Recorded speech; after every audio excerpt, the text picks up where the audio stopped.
दोस्तों नमस्कार।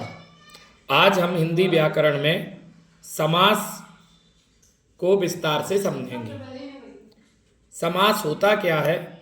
समास दो शब्दों से मिलकर बना है, सम और आस।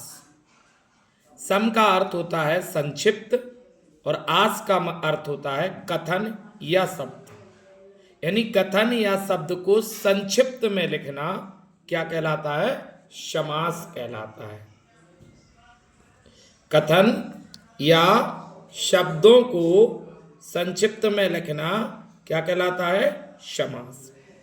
समास समास में दो या दो से अधिक शब्दों का मेल होता है। समास में दो या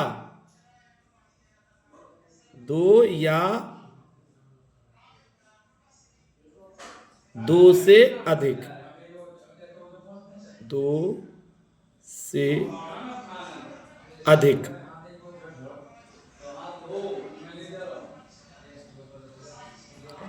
शब्दों का मेल होता है। अब होता है समस्त पद या सामासिक पद। देखिए, समस्त पद या सामासिक पद होता क्या है? समास के नियमों से समस्त पद या सामासिक पद समास के नियमों से बना शब्द समस्त पद या सामासिक पद शब्द कहलाता है। यानी समास के नियमों से जो शब्द बनता है उसे हम समस्त पद या सामासिक पद कहते हैं।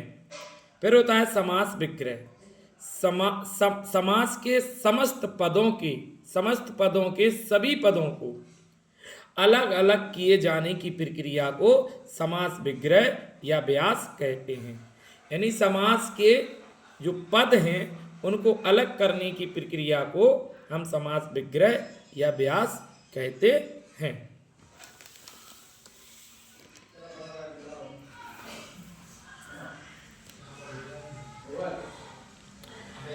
समास रचना में प्रायः दो पद होते हैं। समास रचना में कितने पद होते हैं? दो पद होते हैं। पूर्व पद यानी पहला पद जो होता है उसे हम पूर्व पद कहते हैं, और दूसरा पद जो होता है उसे हम उत्तर पद कहते हैं। जैसे देखिए, राजपुत्र, तो राज में दो पद हैं, राज और पुत्र। तो जो राज है वो पूर्व पद है यानी पहला पद है, और दूसरा पद है पुत्र, तो ये उत्तर पद या बाद वाला पद दूसरा पद उत्तर पद कहलाता है, पहला पद पूर्व पद कहलाता है।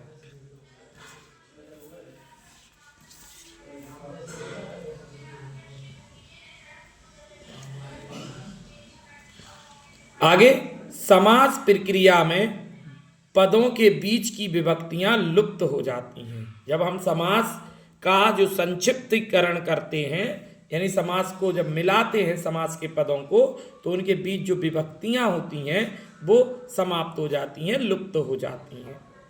जैसे राजा का पुत्र, तो देखिए इसमें कौन सी विभक्ति थी? का, तो ये लुप्त हो गई और क्या हो गया?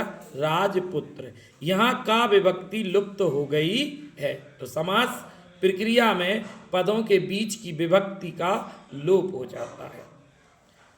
अब हिंदी में समास जो है वो 6 प्रकार के हैं। हिंदी में समास के भेद कितने हैं? 6।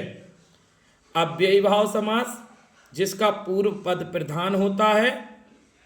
दूसरा तत्पुरुष समास, जिसका उत्तर पद प्रधान होता है। और तीसरा कर्मधारय समास, जिसका उत्तर पद प्रधान होता है। और चौथा द्विगु समास, इसका भी उत्तर पद प्रधान होता है। मतलब 3 समास हैं, तत्पुरुष, कर्मधारय, द्विगु, जिनके उत्तर पद क्या होते हैं? प्रधान होते हैं।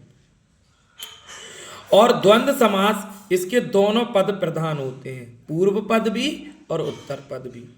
और इसी तरीके से बहुब्रीहि समास 6वां, अन्य पद प्रधान, यानी दोनों पदों को छोड़कर उत्तर पद और पूर्व पद को छोड़कर जो अन्य तीसरा पद आएगा वो यहाँ पर प्रधान होगा। तो हिंदी में समास की संख्या कितनी है? 6। दोस्तों, समास का विस्तार से आपको समझना है तो आगे की जो वीडियो है वो आपको देखनी होंगी, जो 1 बाय 1 आपकी एक एक समास की विस्तार से वीडियो आएंगी। दोस्तों वीडियो अगर आपको पसंद आया हो तो लाइक करें, सब्सक्राइब करें, कमेंट करें और बेल आइकन जरूर दबाएं। अगर आप फेसबुक पर हमको देख रहे हैं तो हमारे पेज को फॉलो जरूर करें। जय हिंद, जय भारत। मिलते हैं जल्दी ही अगली वीडियो में अव्ययीभाव समास के साथ।